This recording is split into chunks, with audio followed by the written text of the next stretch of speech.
ce qui est sûr, c'est qu'actuellement, ce qu'on a derrière, là, je vais peut-être choquer vos auditeurs, mais pour moi, l'Ukraine, alors c'est horrible, avec tous les morts qu'il peut y avoir et tout ça, mais c'est un épiphénomène.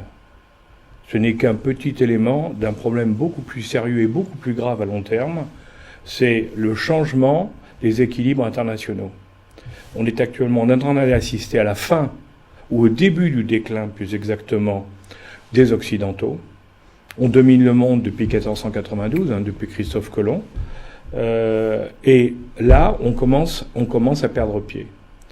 On commence à perdre pied au profit, alors bien sûr, de la Chine, qui est en train de continuer à monter, quoi qu'on en raconte, mais à côté de la Chine, de l'Inde, qui va être la deuxième puissance mondiale en 2050, faut pas l'oublier quand même, personne n'en parle, et d'une Russie qui est en train de s'allier à la Chine et à l'Inde, c'est-à-dire, et quand on voit les sanctions qui ont été proposées par les Européens, incitées bien sûr par les Américains, mais mises en œuvre par les Européens, on s'aperçoit que ces sanctions, il y a 20 ans, quand les Occidentaux disaient « on va sanctionner quelque chose », tout le monde entier suivait. Aujourd'hui, qu'est-ce qui a suivi les sanctions et qui applique les sanctions à part les Européens et les Américains? C'est simple, il y a l'Australie, le Japon, la Corée du Sud, et puis c'est fini. L'Afrique, y compris l'Afrique francophone, elle dit pas question. L'Amérique du Sud, pas question. L'Asie, pas question. Ça veut dire que tous ces pays-là, et on voit à côté, excusez-moi, et le Proche-Orient, puisqu'on a vu dans la réunion de Shanghai de l'OCS qui s'est tenue il y a peu de temps, et puis on en parle pour les BRICS, pour la réunion du groupe des pays émergents, on voit l'Arabie Saoudite, l'Indonésie, qui veulent rejoindre la Chine et la Russie et le Brésil. Et ça veut dire que, en réalité, nous sommes en train de perdre pied par rapport à un monde qui change. Alors ça, c'est passionnant. Ça, c'est vraiment un vrai problème de fond. Et les Américains, on ne peut pas comprendre tout ce qui se passe actuellement si on ne tient pas compte de ça. Et donc de cette inquiétude américaine qu'on avait vue déjà sous Trump, mais d'une certaine manière, et dont on voit une autre forme de réponse avec Biden et les néoconservateurs, qui, eux, sont obsédés par la Russie, mais sans se rendre compte qu'en poussant la Russie dans les bras de la Chine, en réalité, on est en train de tuer l'avenir des Occidentaux. Enfin, moi, c'est ma conviction, et c'est ça qui m'inquiète beaucoup.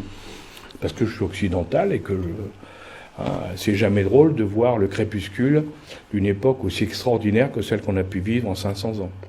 Donc vous nous dites là, en tout cas, pour ma génération, plus que la vôtre, que notre avenir à nous... je vous conseille d'apprendre en particulier à manger du riz et à connaître les plats indiens. Parce que le monde est devenu, il faut savoir, on ne nous le dit pas assez, mais aujourd'hui, 50% de l'économie mondiale, plus de 50% est faite en Asie. Déjà, vous voyez ? Alors, la seule chose qui nous reste, c'est la puissance militaire américaine. Mais tout le reste, ça y est, c'est fini. On a perdu. Et donc, quand on bouge les bras et qu'on impose nos systèmes, en réalité, on n'est plus craint et on n'est plus écouté par personne. Ça, c'est un énorme problème. On va rappeler d'ailleurs que les démocrates américains font beaucoup plus, voire même quasiment dans la majorité des cas, plus la guerre que les républicains. Toujours. Si vous regardez, à part Bush, dans l'affaire, parce qu'il y avait eu les Twin Towers, l'attaque contre les Twin Towers à New York. Mais en dehors du cas de Bush, toutes les guerres ont été lancées chez les Américains par les démocrates. Ça, il faut le savoir. Et ça, on l'entend vraiment pas. On n'en parle pas. Ah oui, mais on n'en parle pas de même. Mais pourtant, vous savez, les Américains, on n'en parle pas. Mais les Américains, ils ont lancé, quand vous regardez les guerres directes ou indirectes qu'ils ont faites depuis 1945, il y en a eu plus de 50. Ils n'en gagnent pas. Ils n'ont pas gagné une seule. Non. Mais en réalité, ils montrent leurs muscles, si vous voulez. Alors maintenant, ils ont trouvé les systèmes en Syrie. Les grandes batailles, Mossoul et tout ça qui sont là, c'est les Kurdes qui se sont faits, c'est les Américains qui ont payé les Kurdes en leur disant « vous en faites pas, après vous aurez votre territoire ». Et puis une fois qu'ils ont conquis Mossoul et qu'ils se sont fait massacrer en prenant la ville de Mossoul ou Raqqa, après les Américains ont laissé tomber les Kurdes. Ils les ont abandonnés. Alors que les eux qui avaient...